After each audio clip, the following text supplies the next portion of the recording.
Sa video natin na ito mga idol ay dito tayo sa Kabasakan maghimo content ron. Wait, na-curious ako mga idol kung ano ba talaga yung ating anong kayang gawin ng isang harvester. Amo ni Jay harvester mga idol kini ang kanang murag umang. So ano dia sa nagibidyohan yung may-ari ng palayan.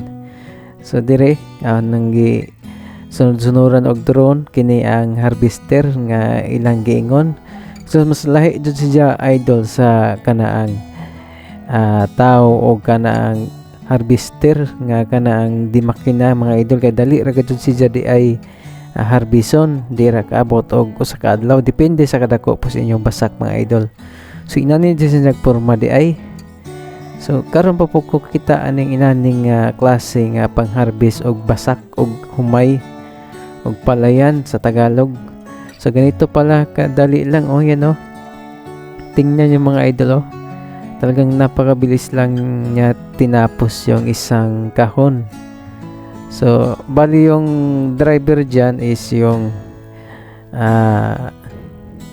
asawa ng pinsan ko, tapos yung dalawa naman na bagger yan yung mga tsuhin ko dalawa.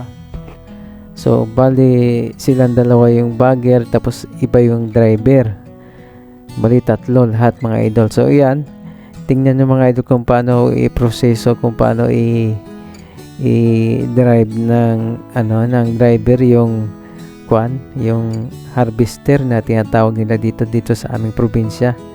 So medyo hindi pa ganong uso itong ganitong makinaryas mga idol, kasi minsan mayroon din yung iba na tao-tao sa yung kumbaga yung sinaunang yung gamit pa rin nila na method. So dito yung ibang palayan kumukuha sila ng ganito harvester kasi mas madali kasi ito ang mga idol kaysa doon sa yung talagang kukuha ka ng tao. So mas marami pang tao yung kukunin mo. Ito isa lang pero saglit lang yung mga idol, harvestin yung palay.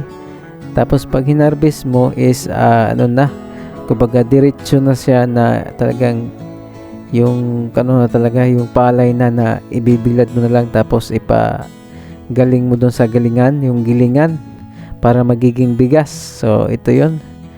So pero dito parang medyo nahirapan siya sa pag-akyat mga idol kasi medyo mataas yung kanyang pilapil kung tawagin dito sa aming probinsya, yung daanan ng tao, ang tawag dyan pilapil.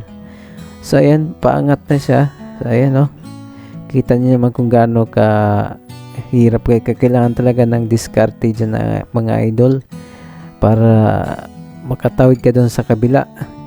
So kailangan mo talaga ng technique dyan at saka bihasa din yung driver na mag-drive kasi iba po yun mga idol sa sasakyan at yung harvester magkaiba po ng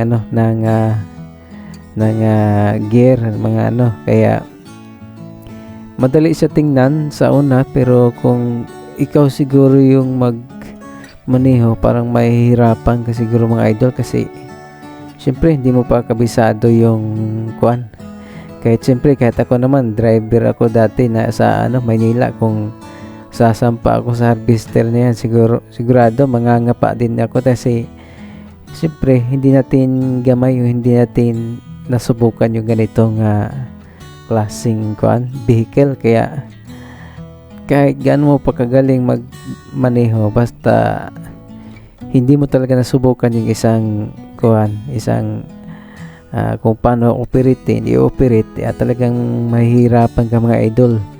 So kailangan mo talaga mag-practice muna, magpaturo ka doon sa mga talagang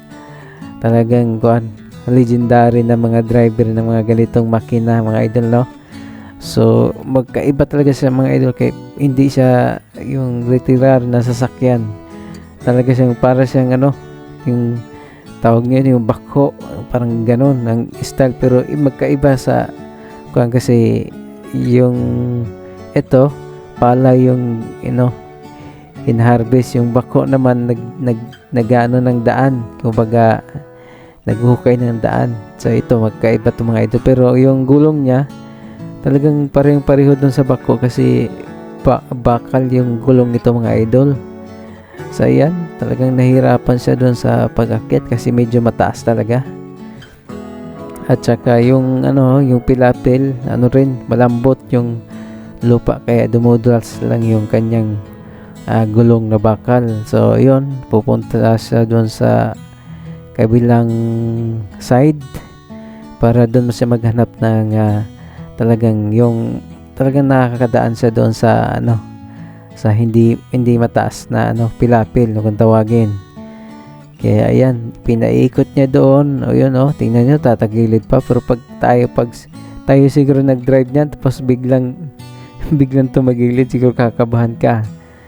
Kaya ayan, sa sa mga veterans lang siguro yung ganyang klaseng vehicle. Tingnan nyo, umuuga-uga pa.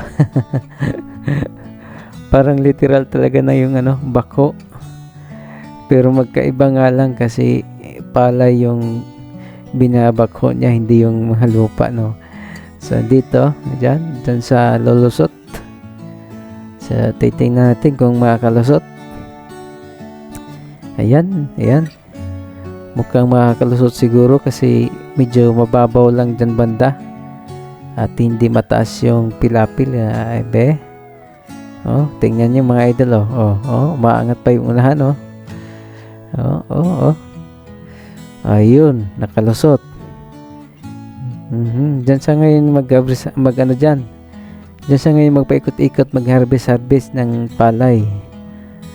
So dyan mga idol, tingnan nyo kung gaano kabilis ang ganyang makinaryas. Dati hindi ganyan mga idol, yung talagang tao talagang nag-harvest ng palay, pero ngayon high-tech na.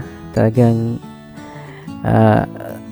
kada taon talagang nag-upgrade yung talagang mayroon na iimbentong mga makina para mas mabilis ang ng harvest ng palay. Kaya talagang hindi mo na kailangan ng maraming tao.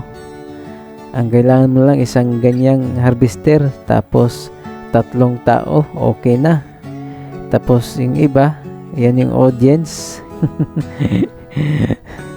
Tapos dito, ang dali-dali lang paikot-ikutin mga idol, pero sa tingin mo madali lang, pero pag ikaw nagmaneho na, ikaw nag-drive, siguradong mahihirapan ka dyan mga idol kasi tingnan mo naman